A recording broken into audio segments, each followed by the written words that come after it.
Students, आज का topic है the solitary reaper by William Wordsworth. ये आपके पोइट्री सेक्शन की पोम नंबर 6 है, जो इस साल के रिड्यूस सिलेबस में भी शामिल है। तो पहले क्लास इसके नाम को समझते हैं। सॉलिटरी का मतलब है तन्हा, अकेला, अलोन। और रीपर जो है वो फसल काटने वालों को कहते हैं। रीप कहते हैं फसल काटना, और रीपर कहा जाता है फसल काटने वालों को। तो नाम है द सॉलिटरी रीपर, अकेले तन्हा फसल काटने वाली। यहाँ एक लड़की है जिसकी स्टोरी हम पढ़ने जा रहे हैं, जिसके गाने के ऊपर एक स्टोरी है, पोम है बेसिकली, जिसे हम सॉलिटरी रीपर जिसको नाम दिया है वो पढ़ने जा रहे हैं। इसको लिखने वाले पोइट विलियम वर्ड्सवर्थ है, जिनको हम पहले से जानते हैं क्योंकि हमने इनकी बड़ी मशहूर ज़माना पोम क्लास 9 में डैफोडिल पढ़ी हुई है। ओके क्लास, आगे आते हैं। सबसे पहले मैं आपको विलियम वर्ड्सवर्थ के बारे में कुछ बेसिक इंफॉर्मेशन शेयर करता हूं, जो आपके सामने यहाँ कुछ 6 पॉइंट्स में लिखी हुई है। सबसे पहला पॉइंट जो लिखा हुआ है वो लिखा हुआ है 1770 1850, मतलब वो 1770 में पैदा हुए और उनकी डेथ हुई 1850 में। और वो पैदा हुए इंग्लैंड के एक बड़े खूबसूरत गांव जिसका नाम है लेक डिस्ट्रिक्ट। ये मैं यहाँ आपको हाईलाइट कर देता हूँ, लेक डिस्ट्रिक्ट, जो इंग्लैंड के खूबसूरत तरीन गांव में से एक है। यहाँ पैदा हुए और इनकी डेथ हुई 1850 में।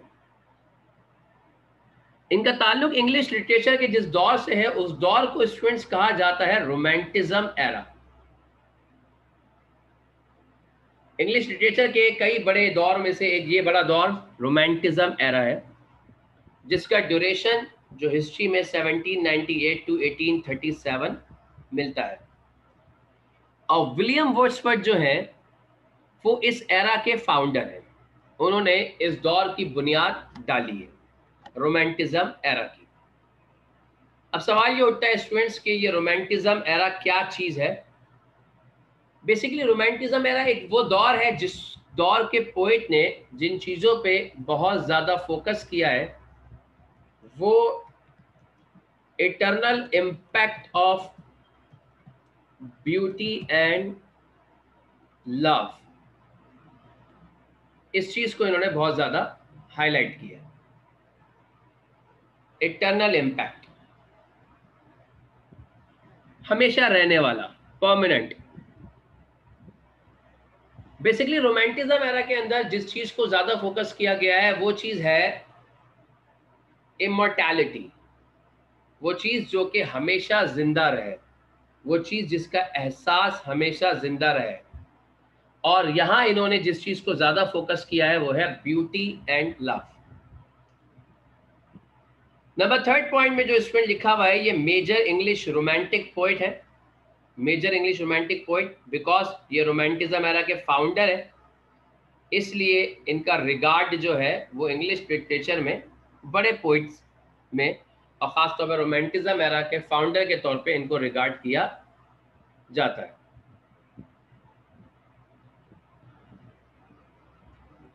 अच्छा, किसी स्टूडेंट्स को अगर आवाज़ का प्रॉब्लम हो रहा है तो वो अपना ज्वाइन कॉल ऑडियो करें।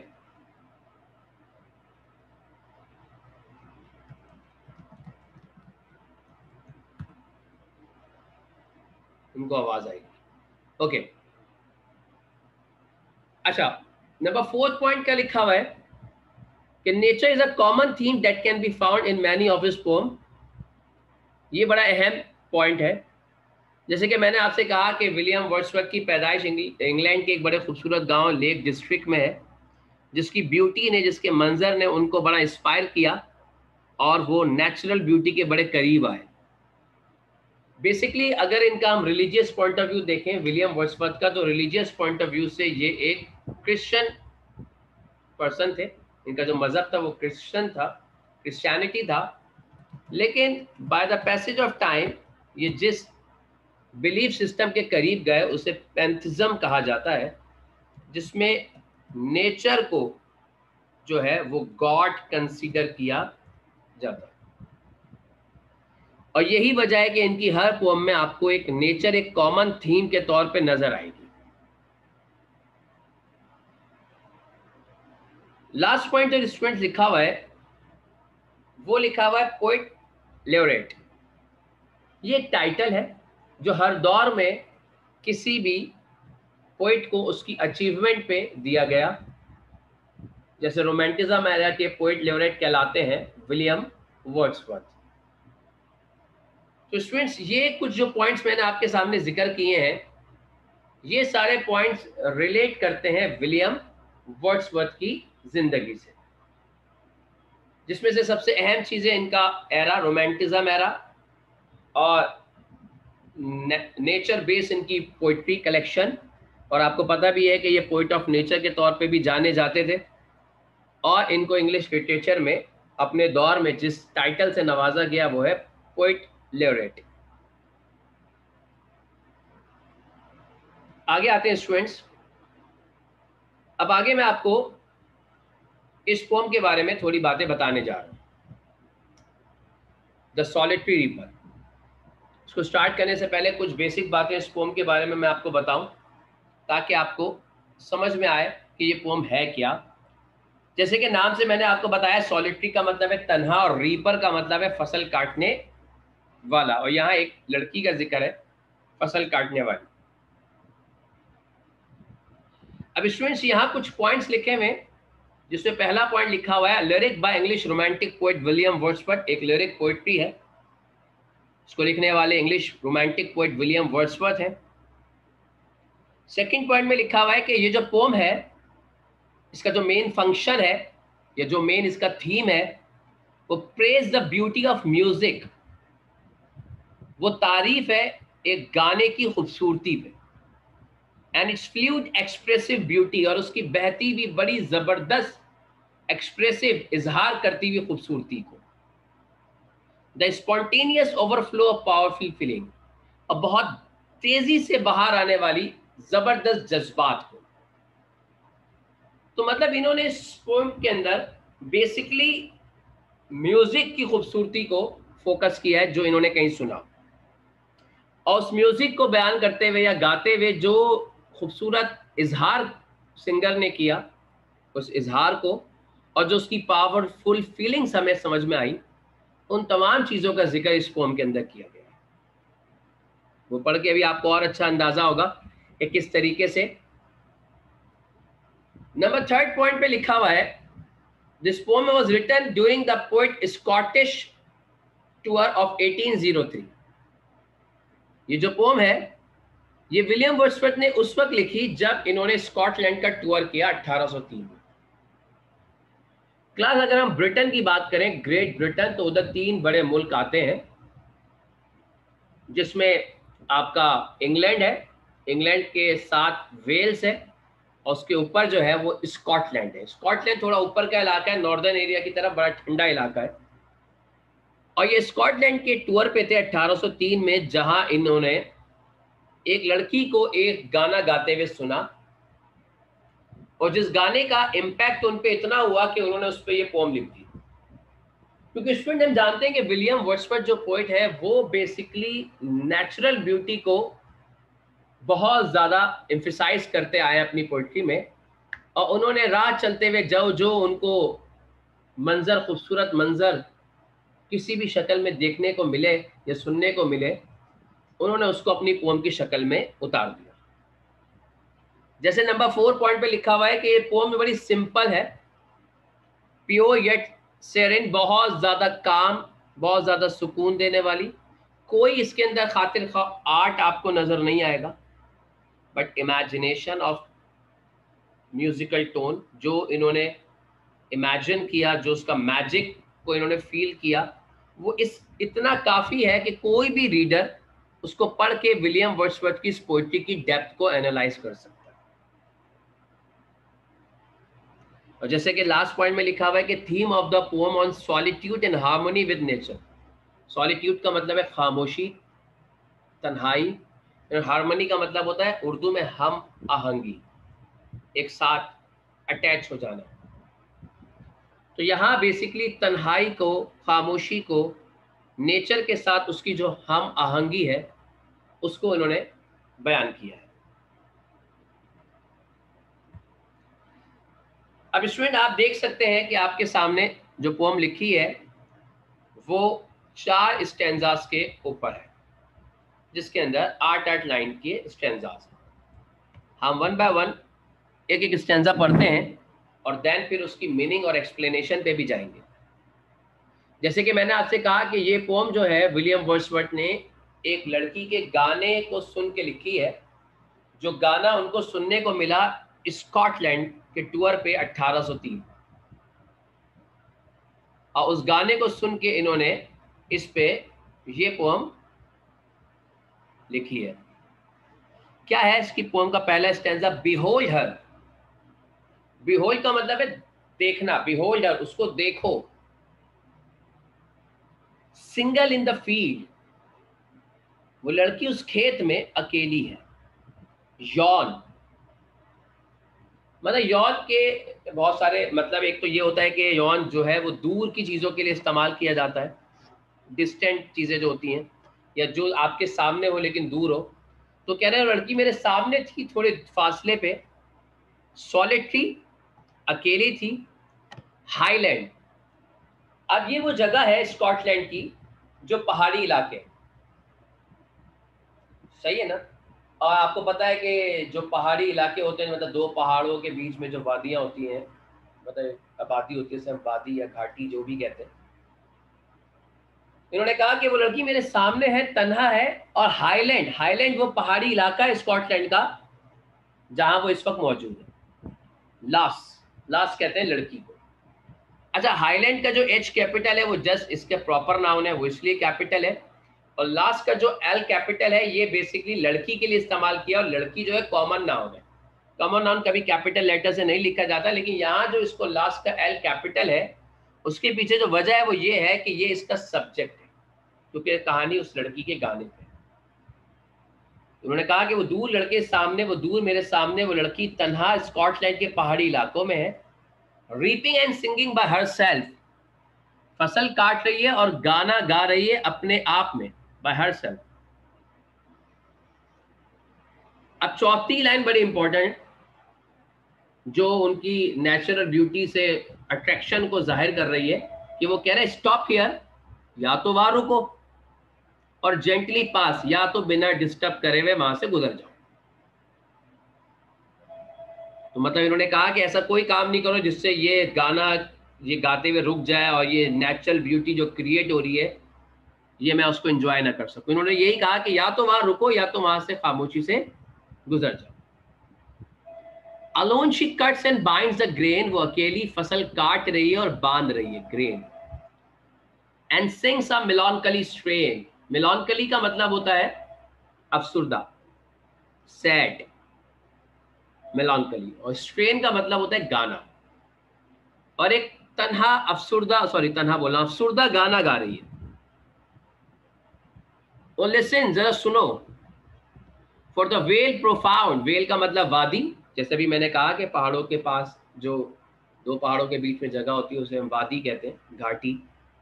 फॉर द वेल प्रोफाउंड, उस गहरी वादी पे, सुनो जरा उस गहरी वादी को, is overflowing with the sound, वो उस लड़की के गाने से इकोइंग, ओवरफ्लोइंग, गूंज रही है, मतलब वहां कोई और दूसरी आवाज नहीं है सिवाय उस लड़की के। तो पहले स्टैंजा में उन्होंने कहा कि उस लड़की को देखो, वो अकेली है, खेत में तन्हा है, फसल काट रही है, स्कॉटलैंड के पहाड़ी इलाकों में है, गाना गा रही है, या तो वहां रुको या तो खामोशी से गुजर जाओ। वो अकेली फसल काट रही है, बांध रही है और अफसुर्दा गाना गा रही है, और वो गाना उस गहरी वादी में गूंज रहा है। अब आगे आते हैं। अच्छा, जो सेकंड स्लाइड है आपके सामने मीनिंग एंड एक्सप्लेनेशन की, इसमें जो जो वर्ड अभी मैंने आपके सामने बताई उसके मीनिंग यहाँ लिखे हुए हैं, जिसमें बिहोल्ड देखना, सॉलिटरी, सिंगल, जो अभी मैंने आपको ये सारे मीनिंग बताए ये आपके सामने यहाँ लिख भी दिए हैं ताकि आपको समझ में आए। स्ट्रेन, मेलोडी, रीप फसल काटना, जमा करना, बाइंड बांधना। अच्छा, एक्सप्लेनेशन में देखें लिखा हुआ है, the first stanza is the introduction of the poet encountering a solitary Scottish rustic girl who was reaping and singing a fascinating melancholy song which had a charm for William Wordsworth. Second stanza पे आते हैं। जैसे कि William words अपनी हर poetry में कोई ना कोई कंपैरिजन करते हैं। जैसे डैफोडिल में उन्होंने कंपेयर किया था आसमान पे चमकते हुए सितारों से। अब यहाँ वो कंपेयर कर रहे हैं उस लड़की के गाने को और उसकी आवाज को। मैं शुरू के सेकंड स्टैंजा की 4 लाइनें पढ़ता हूँ, फिर आगे चलते हैं। No nightingale did ever shot more welcome notes to weary bands of traveler in some shady haunt among Arabian sand। Ji student, आपके जो भी क्वेश्चंस हैं, मैं जब ये पोम ऐड करूंगा तो मैं आपके सारे क्वेश्चंस के जवाब दूंगा। अभी आप एम्फेसाइज करें कि आपको स्टैंजा समझ में आए, देन लास्ट में हम क्वेश्चन आंसर सेशन कर लेंगे, तो उसमें हम डिस्कस करते हैं। इन्होंने कहा कि no nightingale did ever shot, nightingale कहते हैं बुलबुल को। इन्होंने कहा कभी बुलबुल भी ऐसा कभी नहीं चहचहाई होगी, शॉन्टिंग चहचहाना। More welcome notes to weary band, weary bands का मतलब होता है थके हुए काफले। अच्छा, एक किन के लिए इस्तेमाल कर रहे हैं अभी आगे पता लगेगा। Of traveller in some shady hot among Arabian sand. Arabian sand का मतलब है अरेबियन डेजर्ट। अब यहाँ अरब के सहराओं की एग्जाम्पल ले रहे हैं कि अरब के सहराओं में जब मुसाफिर काफिलों की सूरत में निकलते थे, क्योंकि विलियम वर्ड्सवर्थ जो है 18 और 19 सेंचुरी के उस दौर में तो जहाज वगैरह थे नहीं, तो लोग या तो समंदरों से सफ़र करते थे या तो फिर सहराओं से पैदल सफ़र करते थे। तो उन्होंने यही कहा कि अरब के सहराओं में जब मुसाफिर सफ़र किया करते थे तो वो साय की तलाश में होते थे, और सहराओं में जो साया मिलता है, जो एक जरखेज ज़मीन का टुकड़ा होता है जिसे ओएसिस कहते हैं, जहाँ पानी या दरख्त वगैरह होते हैं, वहाँ बैठ के उसके साय के नीचे बैठ के मुसाफिर रिलैक्स करते थे। तो यहाँ मुसाफिरों के लिए 2 वर्ड इन्होंने इस्तेमाल किए, ट्रैवलर और some very band. Very band का मतलब है काफिले, थके हुए काफिले जो दूर से सफर करते हुए आ रहे हैं।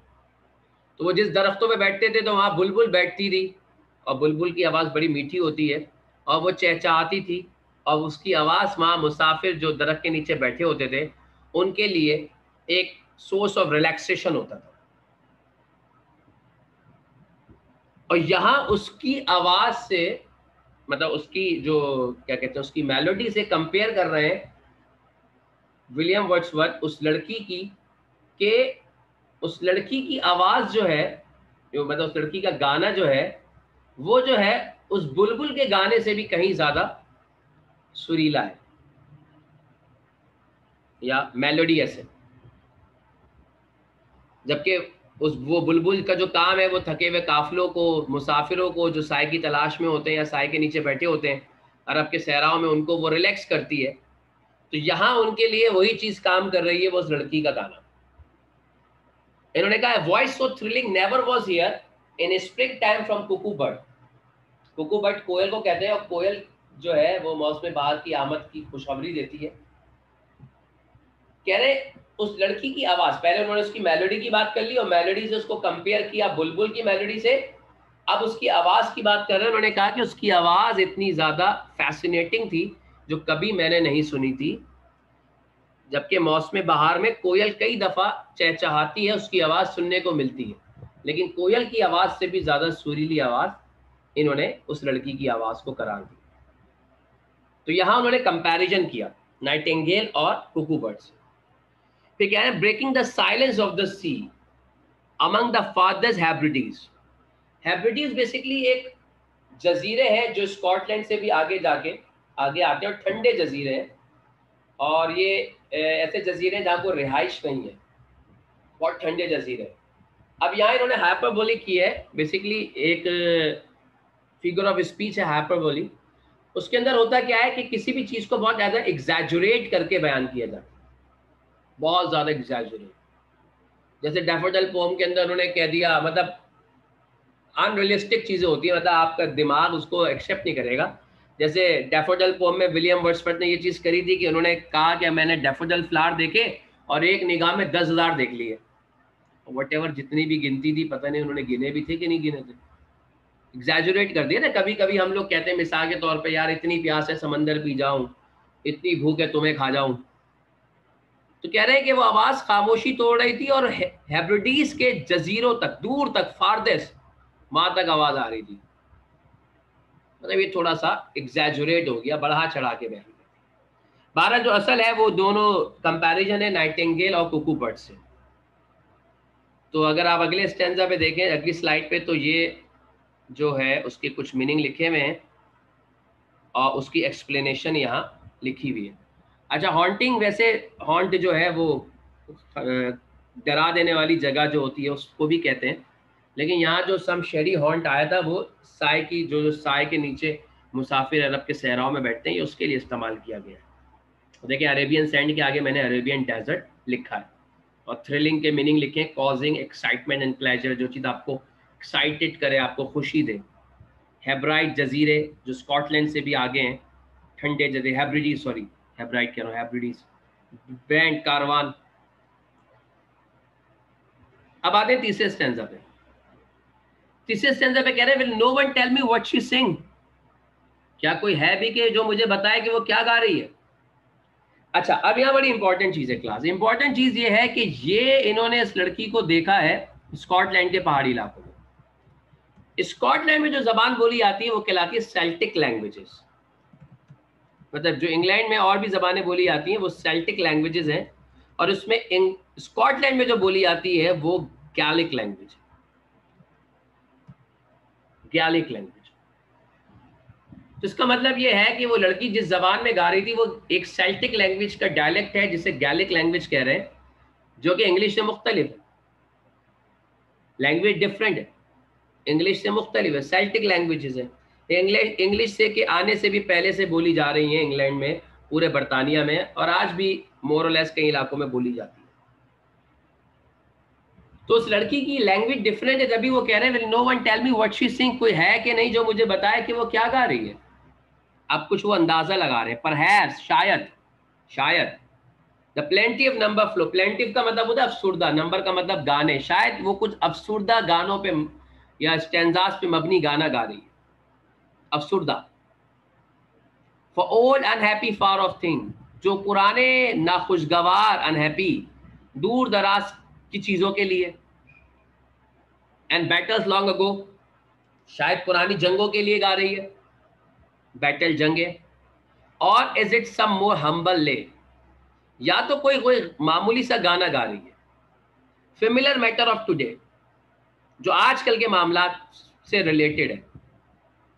सम नेचुरल सॉरो, लॉस और पेन, कुछ कुदरती नुकसानात, लॉस, सॉरो, गम, पेन, तकलीफ, कुछ कुदरती नुकसानात, तकलीफ या गम का जिक्र कर रही है। डेट हैज बीन, जो हो चुके हैं, एंड मे बी अगेन, और दोबारा हो सकते हैं। तो चूंकि उस लड़की की लैंग्वेज अलग थी जिसकी वजह से वो नहीं अंदाजा लगा सके वो क्या गा रही है, तो उन्होंने एक अंदाजे के तौर पे ये कहा कि शायद कोई अफसुर्दा गाना गा रही है जो किसी पुराने नाखुशगवार वाकयात, जंगों के पे मबनी है, या कुछ गैर मामूली गाना है जो आजकल के मामलात पे मबनी है, कुछ कुदरती नुकसानात का जिक्र है, तकलीफों का जिक्र है जो हो चुके हैं और दोबारा भी हो सकते हैं।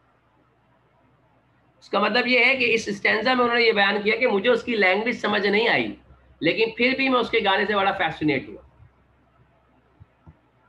अगेन इसी तरीके से ये उसकी एक्सप्लेनेशन है। स्टूडेंट्स, ये मैं पीडीएफ आपको प्रोवाइड कर दूंगा जस्ट फॉर इंफॉर्मेशन, कि आपको पढ़ने में, याद करने में आसानी हो जाए। लास्ट स्टैंजा पे आते हैं। अब लास्ट स्टैंजा पे कह रहे हैं, whatever the theme the median sang as if a song could have no ending। वो लड़की क्या गा रही है, व्हाटएवर द थीम, मुझे उसकी थीम नहीं पता, क्योंकि उसको लैंग्वेज ही समझ नहीं आई, तो वो ट्रांसलेट ही नहीं कर सकते, तो समझ ही नहीं सकते कि उसकी थीम क्या है। लेकिन उन्होंने कहा as if a song could have no ending, लेकिन ऐसा लग रहा है जैसे उसका गाना कभी इख्तिताम नहीं होगा, क्योंकि वो गाय चली जा रही थी। I saw her singing at her work, मैंने उसे देखा कि वो अपना काम भी कर रही है, गाना भी गा रही है। And over the sickle bending, sickle एक इंस्ट्रूमेंट होता है जो किसानों के हाथ में होता है, दरांती, और कह रहा है उससे वो बैंडिंग, झुक के फसल काट रही है। आई लिसन, मैंने उसे सुना, मोशनलेस, बिना हिले जुले, स्टिल, बहुत इन्वॉल्व होके सुना। And as I mounted up the hill, और मैं पहाड़ों पे भी चढ़ा कि मुझे उसकी आवाज और क्लियर हो, मुझे कुछ समझ में आए, लेकिन उनको उसके गाने का मतलब समझ में नहीं आया। और लास्ट की जो दो लाइनें स्टूडेंट्स, ये समझने, इसका सेंट्रल आइडिया है जिसमें इन्होंने लिखा है the music in my heart I bore long after it was hear no more. वो म्यूजिक मैंने अपने दिल में बसा लिया, एक लंबा अरसा गुजर गया, मैंने वो आवाज कभी दोबारा नहीं सुनी। ये आवाज उन्होंने 1803 में स्कॉटलैंड के पहाड़ी इलाके हाईलैंड के टूर पे सुनी, और ये पोम इन्होंने 1804 में लिखी। कह रहे हैं इतना अरसा गुजर गया, वो आवाज मुझे कभी दोबारा सुनने को नहीं मिली, वो म्यूजिक मुझे कभी दोबारा सुनने को नहीं मिला, लेकिन उसे मैंने अपने दिल में बसा लिया है। मतलब वो म्यूजिक मेरे लिए इटर्नल हो गया है, हमेशा परमानेंट रहने वाला है, मेरे दिल में बसा हुआ है।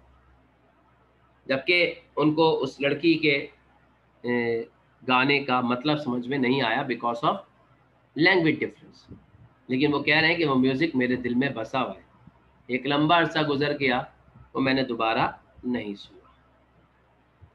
तो ये स्टैंजा है जिसमें एम्फेसाइज कर रहे हैं lingering affect of the music on William Wordsworth, कि हमेशा रहने वाला अफेक्ट विलियम वर्ड्सवर्थ के ऊपर उसके म्यूजिक का। उन्होंने कहा the music in my heart I bore long after it was hear no more. तो स्टूडेंट ये थी पोम द सॉलिटरी रीपर। उम्मीद है आपको ये पोम समझ में आई होगी।